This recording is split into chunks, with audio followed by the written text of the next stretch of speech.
Dentro da visão que Deus deu a Billy Graham de reunir evangelistas itinerantes de todo o mundo, surgiu a Conferência Internacional para Evangelistas Itinerantes. Amsterdã 86 tem como propósito encorajar e incentivar evangelistas de todo o mundo no cumprimento das palavras do apóstolo Paulo a Timóteo: faze o trabalho de evangelista.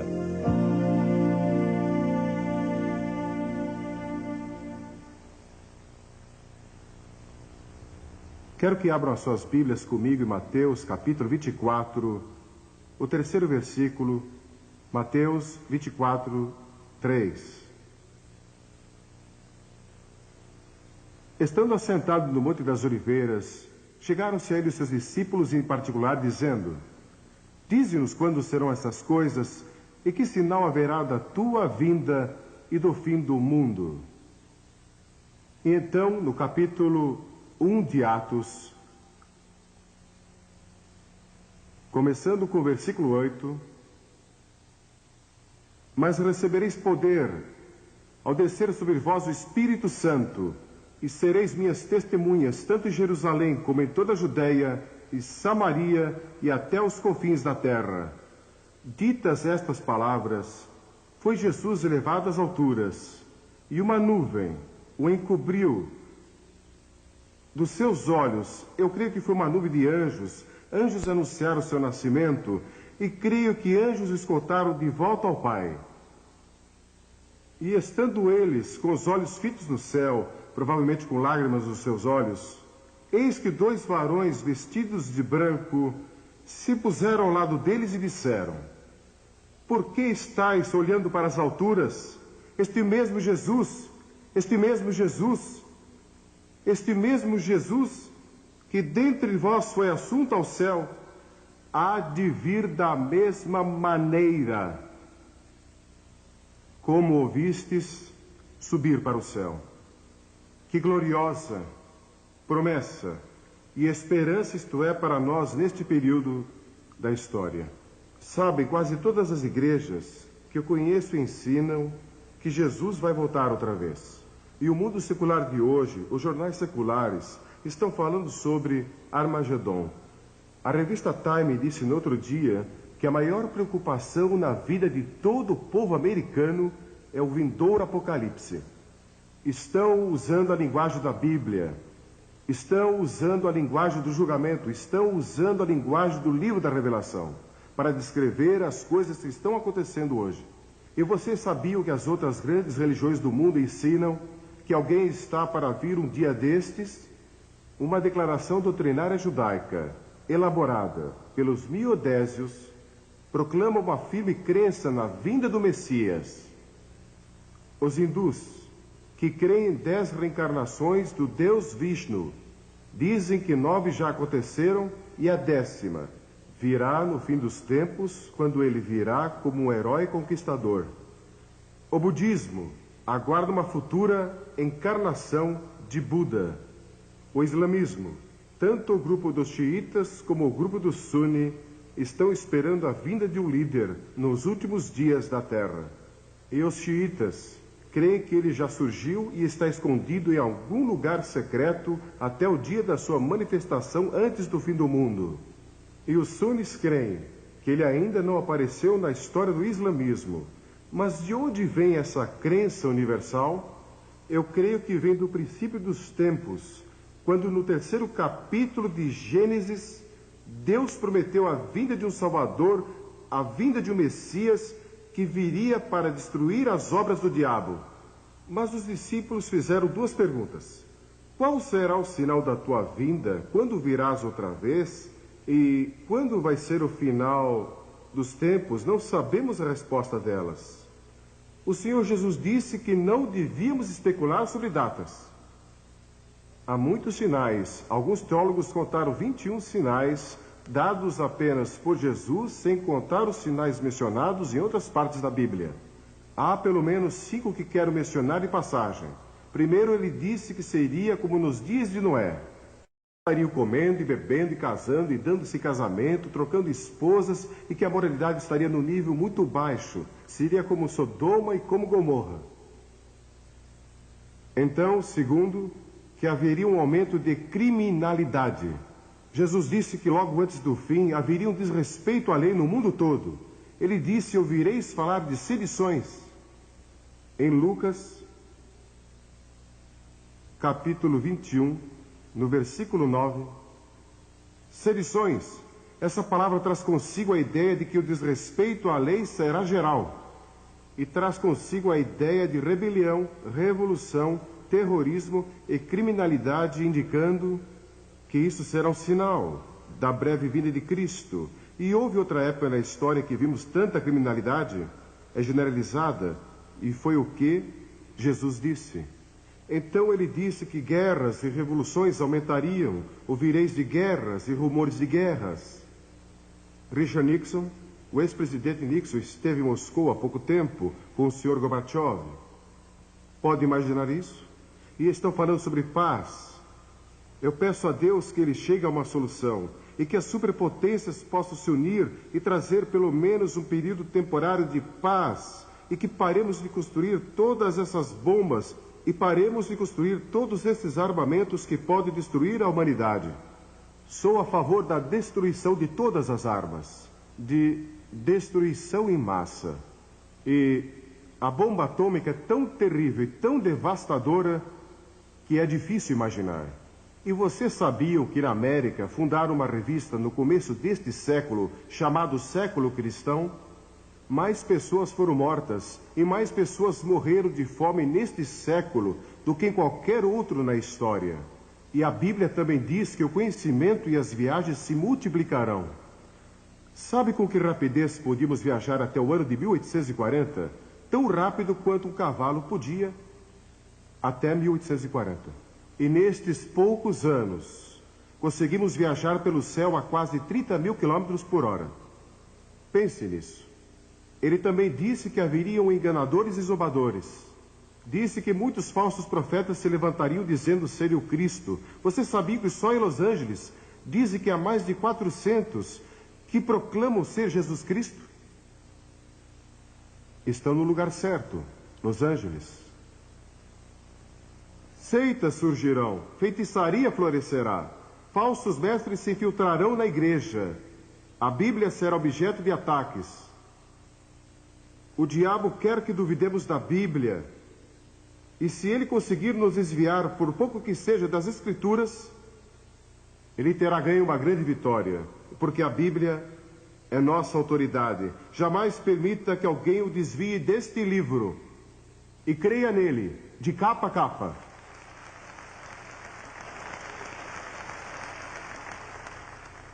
Agora, este mundo tem uma necessidade urgente de liderança. Quem vai acabar com o mal? Quem vai trazer paz a este mundo? A Bíblia diz que pessoas falarão de paz, paz, paz, quando não há paz. Nunca ouvi falar ou li de um momento na história em que a palavra paz foi usada com tanta frequência. Outro sinal que Jesus está para voltar. Um diplomata europeu disse algum tempo atrás que se o diabo pudesse resolver os problemas do mundo, ele seguiria o diabo. E alguns deles já estão seguindo o diabo. Uma menininha estava observando um velho relógio quando devia dar 12 badaladas, e alguma coisa estava errada e deu 13 badaladas. Ela correu para a mãe e disse: "Mamãe, é mais tarde do que nunca foi antes." Bem, quero lhes dizer, é mais tarde do que jamais foi antes. Nunca foi tão tarde antes, mas quero dizer outra coisa. Deus tem um plano. Deus tem um plano. Ele não abandonou este planeta para vaguear pelo espaço como um robô perdido. Filósofos seculares estão perguntando o que é a história afinal, por que o homem está sobre a Terra, para onde está indo? Alguns dizem que a história é como uma mosca bêbada com as patas sujas, de tinta fresca, cambaleando através de uma folha de papel. As pegadas não levam a lugar nenhum e não tem qualquer sentido ou nexo.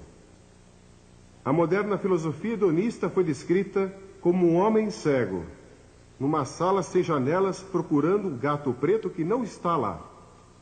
E isto descreve alguns dos nossos atuais. Não tem qualquer ideia do que está acontecendo. Não consegue discernir de forma alguma que Deus tem um propósito. O grande ensino da Bíblia é que Deus não abandonou o mundo. Ele tem um plano. E seu plano é que Jesus Cristo vai voltar e trazer paz e justiça ao nosso mundo. Mas até lá, você e eu temos uma tarefa a cumprir. Nosso Senhor disse: ocupem-se, sejam fiéis até que eu venha. E ele também disse que o Evangelho do Reino será pregado a todas as nações e então virá o fim. O Evangelho vai ser pregado a todo o mundo. E no mundo sem esperança, devemos deixar Amsterdã como uma mensagem de esperança. A Bíblia diz que somos salvos e mantidos pela esperança, e a esperança não confunde.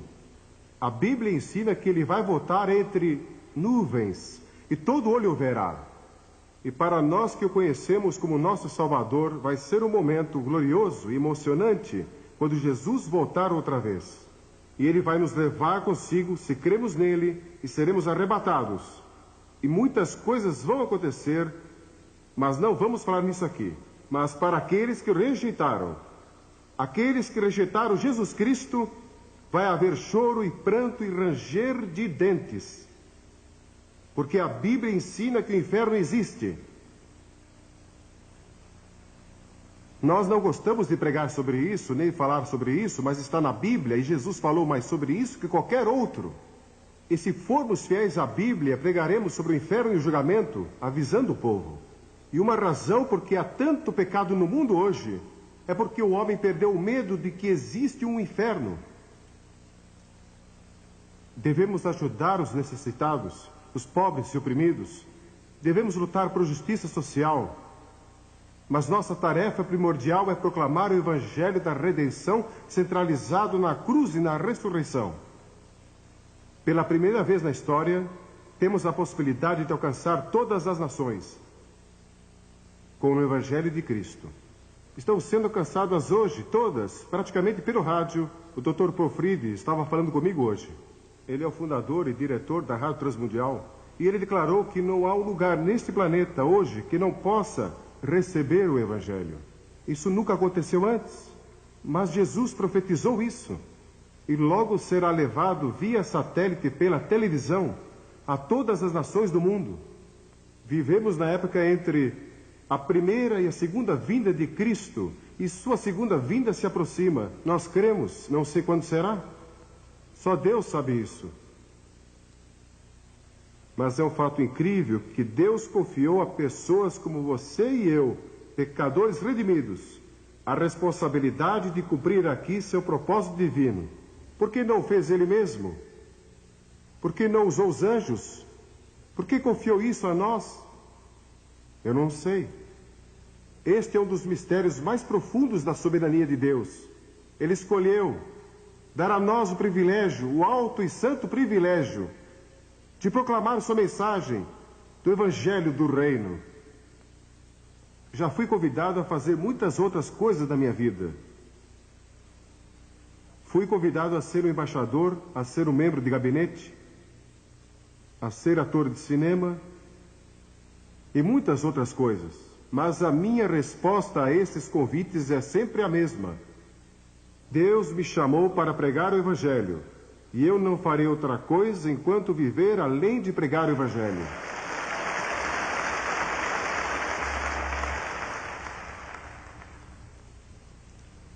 Ele quer que proclamemos a mensagem do Evangelho do Reino. E isso quer dizer que o que estamos fazendo aqui em Amsterdã é mais importante do que o que estão fazendo nas Nações Unidas.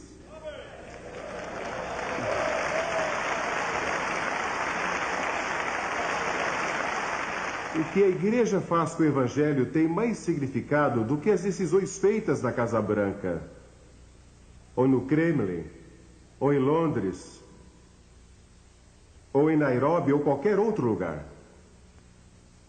Depois que o Evangelho do Reino foi pregado em todas as nações, Jesus disse: então virá o fim.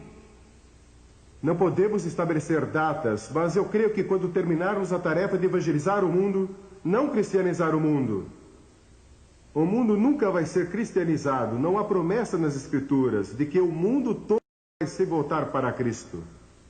Mas quando evangelizarmos, isso tem algo a ver com a segunda vinda de Cristo. Eu não entendo, mas isso me assombra. É difícil para mim acreditar que Deus confiou tal responsabilidade a nós. E estamos mais próximos de completar essa tarefa do que qualquer outra geração. Para a igreja de Filadélfia, ele escreveu: conheço as tuas obras, eis que tenho posto diante de ti uma porta aberta, a qual ninguém pode fechar. Quero dizer que não há uma porta fechada no mundo que possa permanecer fechada quando Deus resolve abri-la. E não quero dizer que ele a abre para missionários, não digo que ele vai abri-la para que alguns de nós ocidentais vamos pregar e ensinar, ou vocês de outros países. Deus tem sua própria maneira de fazê-lo. Em todas as nações do mundo, eu estava falando com um homem de Nepal, e ele estava me contando sua experiência. Não vou mencionar outros países aqui, porque é um assunto muito delicado e eles podem ter problemas quando voltarem. Precisamos orar por essas pessoas. Mas a palavra de Deus não está presa. Este mundo pecador está às portas do julgamento e do anticristo. Mas Deus nos deu boas novas para proclamar ao mundo. Para estes últimos dias, Ele nos deu poder espiritual e os recursos para levar o Evangelho ao mundo todo. Pense nisso, com o poder pentecostal, o poder do Espírito Santo, e com o rádio e a televisão e literatura e todos esses recursos, podemos alcançar o mundo todo, evangelizar o mundo e apressar a volta do Rei.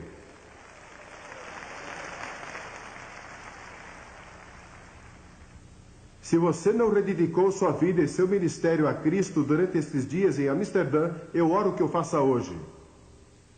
Visto que todas estas coisas serão assim desfeitas, deveis ser tais como os que vivem santo procedimento.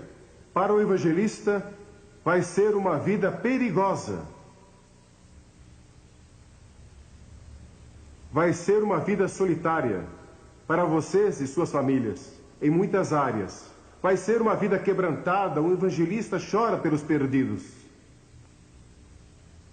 Talvez tenha que viver em fraqueza, como muitos evangelistas. Muitos evangelistas que são fiéis a Deus, nunca foram muito saudáveis. Mas Deus sempre os sustenta. Eu olho para alguns aqui que são fortes e saudáveis, e vocês podem até dormir de pé, encostados a um poste. Eu daria tudo para ser como vocês. Não sou assim. Nunca fui uma pessoa muito forte. Minha esposa é forte. É mesmo.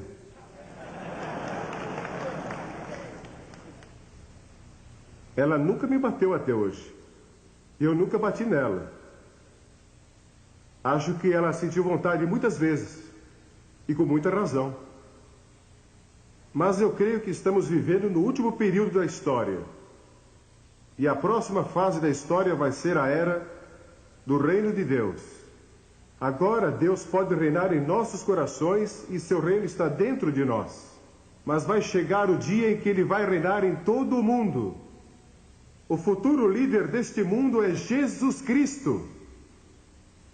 Ele vai governar o mundo e nós vamos ter paz e vamos ter justiça e vai haver comida que chega para todos e ninguém vai passar fome e também vai haver justiça para todos. Eu não sei as respostas a muitos dos problemas políticos deste mundo. Eu oro pelas pessoas. Em todos esses países, visitei tantos deles, preguei ali. Agora estão em guerra e tumulto e rebelião. Li sobre um país onde dizem que 200.000 pessoas foram assassinadas desde janeiro. Mas ouvimos tão pouco sobre isso, porque as câmeras estão em outro lugar. Mas estão sofrendo em todo o mundo. Mas cada vez que você ganha alguém para Cristo, está apressando a volta do Rei.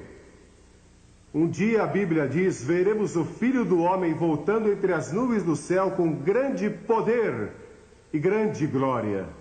E fiquem sabendo que não há poder militar neste mundo, nem bomba atômica ou de hidrogênio que possa enfrentá-lo quando ele vier.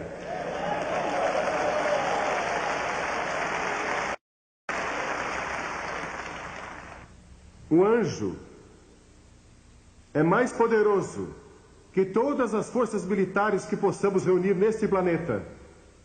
E Deus tem milhares deles. E um dia virão com ele. Eu ouço os 4 cavaleiros, estão a caminho. Esses 4 cavaleiros, posso ouvi-los galopando. Escrevi um livro sobre isso há alguns anos. E vocês sabiam, isso é interessante, esse livro foi impresso na União Soviética, com a permissão das autoridades. Mas os 4 cavaleiros vêm vindo e Jesus está para voltar, e Jesus vai reinar. O rei George II da Inglaterra viveu em 1743 e ele foi ao teatro Covent Garden, em Londres, e ouviu pela primeira vez o Messias de Handel apresentado ali. E o rei assistiu. E quando ele ouviu o coro do Aleluia e ouviu as palavras Rei dos Reis, Senhor dos Senhores, Aleluia, Aleluia, ele vai reinar por toda a eternidade, o rei se levantou. E toda a audiência se levantou. E o rei disse: como posso ficar sentado na presença daquele que é o Rei dos Reis? E desde aquele momento, as pessoas têm se levantado. Que dia vai ser quando Cristo, que é a nossa vida, voltar? Então você vai aparecer com Ele em glória. Se Ele voltar, antes de eu morrer, vou procurar meu pai e minha mãe, porque estarão com Ele, voltando com Ele em glória. Mas algumas pessoas dizem que se você crê nisso, então não está interessado nos problemas deste mundo. É só ficar esperando por Jesus. Mas não é isso que Ele ensina. Ele disse: trabalhe, ocupe-se. Tem sido minha experiência que aqueles que creem na segunda vinda de Cristo são os mais ativos, mais fortes, mais zelosos e também os mais dedicados. Somente nas epístolas podemos encontrar 22 passagens que falam de pureza, paciência, serviço e boas obras à luz da vinda de Cristo. Sim, o Rei vai voltar. E durante esta conferência, temos ouvido o clamor do mundo. Este é o mundo que clama, clama por liberdade, clama por integridade, clama por liberação. Joel diz que multidões estão no vale da decisão porque o dia do Senhor se aproxima. E até Jesus voltar, devemos obedecer à grande comissão. A seara, na verdade, é abundante, mas os obreiros são poucos. Orai, portanto, que o Senhor da seara mande trabalhadores para a sua seara. E acontecerá que todo aquele que invocar o nome do Senhor, ele será salvo. Vamos levar pessoas a invocar o nome do Senhor em todo o mundo. Quero fazer-lhes uma pergunta. Eu creio que há pessoas aqui hoje. Vocês vieram aqui a esta conferência e não têm certeza qual é o seu relacionamento com Cristo. Você não tem certeza se realmente é salvo. Tem algumas dúvidas a respeito? Não saia deste recinto aqui hoje sem resolver isso. Tenha certeza. Conheci muitos pastores e conheci muitos evangelistas que no fundo do seu coração não tinham certeza de seu relacionamento com Cristo. E alguns aqui. Quero fazer-lhes esta pergunta. O que você faria se soubesse que Cristo vai voltar em um minuto e fosse o único a saber disso? Você cairia de joelhos, clamando por misericórdia, compreendendo que nunca realmente o conheceu? Imagine que fosse 45 segundos. E há muitas pessoas a quem você deixou de testemunhar e o sangue delas está em suas mãos. Ou se você fosse o único a saber que Cristo vai voltar em 30 segundos, você correria pelas ruas gritando a plenos pulmões: Jesus está voltando, arrependam-se e creiam, arrependam-se e creiam. Ou se tivesse 20 segundos e compreendesse que não viveu uma vida santa, não está pronto para encontrar a Cristo e você está desesperado. 10 segundos. 9, 8, 7, 5, 4, 2, 1, e não está preparado. Você pode se preparar hoje. Vai chegar o dia quando todos os nossos sonhos e esperanças se realizarão e Deus vai limpar as lágrimas de todos os olhos, e não haverá mais morte, nem tristeza, nem pranto, nem haverá mais dor, porque todas as coisas velhas terão passado. Sim, vou encontrar você no céu, se você conhece a Cristo. Vou ver você no céu e sei que vou para lá. Nunca tive dúvida a respeito. Sabe por quê? Porque se minha salvação dependesse de Billy Graham, eu estaria perdido. Mas depende do Senhor Jesus Cristo e do que Ele fez na cruz e da sua ressurreição. Tudo está nele. Porque pela graça somos salvos, mediante a fé, e isso não vem de vós, é um dom de Deus, não de obras, para que ninguém se glorie. Se você conseguisse salvar a si mesmo, você andaria pelo céu dizendo, vejam, consegui chegar aqui sem a ajuda de ninguém. Mas o que você tem que fazer é chegar diante de Deus e dizer, Deus tem misericórdia de mim. Venha até a cruz. A graça de Deus vai alcançar você, não importa onde você esteja. Ouvi a história de 2 rapazes numa universidade. E no quarto ao lado havia um jovem que era radioamador. Você sabe o que é um radioamador? Acho que sim, muitos aqui provavelmente fazem isso. Você tem um rádio que pode ser operário da sua própria casa e você pode falar com pessoas em todo o mundo. Então, esses jovens conectaram alguns fios àquele aparelho de rádio. E na noite seguinte anunciaram, com um tom de voz muito profissional, que a América estava sendo atacada e o país todo provavelmente seria destruído em menos de 1 hora. E aquele radioamador ouviu aquilo no seu aparelho. E ele acreditou. E saiu correndo e gritando a plenos pulmões. Preparem-se, vamos, preparem-se. Nós vamos ser destruídos em 1 hora. E sem os seus sapatos, vestido apenas com um short, ele correu até o dormitório das meninas e gritou em alta voz, preparem-se, o mundo vai acabar para nós em menos de 1 hora. E uma jovem abriu a janela e perguntou, você realmente crê nisso? Ele disse sim, ela disse, bem, se você crê, eu também creio. Eles foram e acordaram o Deu da universidade. E o Deu acreditou. Então ele acordou o presidente da universidade e ele acreditou. E quando faltavam cerca de 20 minutos para a hora marcada, eles estavam todos orando. Porque aquele jovem estava disposto a ser ridicularizado para comunicar a mensagem. Porque um homem creu. Ele conseguiu convencer toda uma universidade. Ele acreditou naquela mensagem falsa. Milhões hoje estão crendo em mensagens falsas. Nós temos a mensagem verdadeira, a palavra de Deus, o Evangelho de Jesus Cristo, mas nós cremos nele. Acreditamos nele.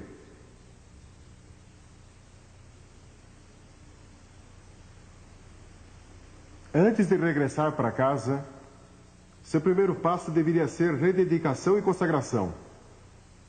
Quando D.L. Moody visitou a Inglaterra, ele conheceu Henry Varley, um açougueiro convertido. Um dia Varley lhe disse, Moody, o mundo ainda está para ver o que Deus pode fazer com um homem totalmente consagrado a Jesus Cristo.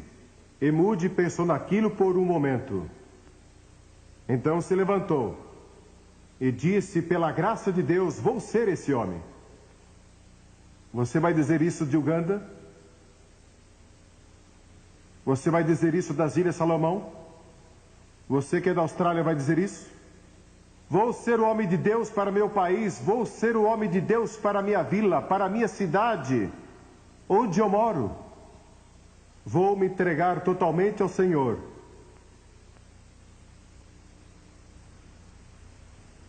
Você já fez isso? Vou pedir que todos curvem a cabeça em oração.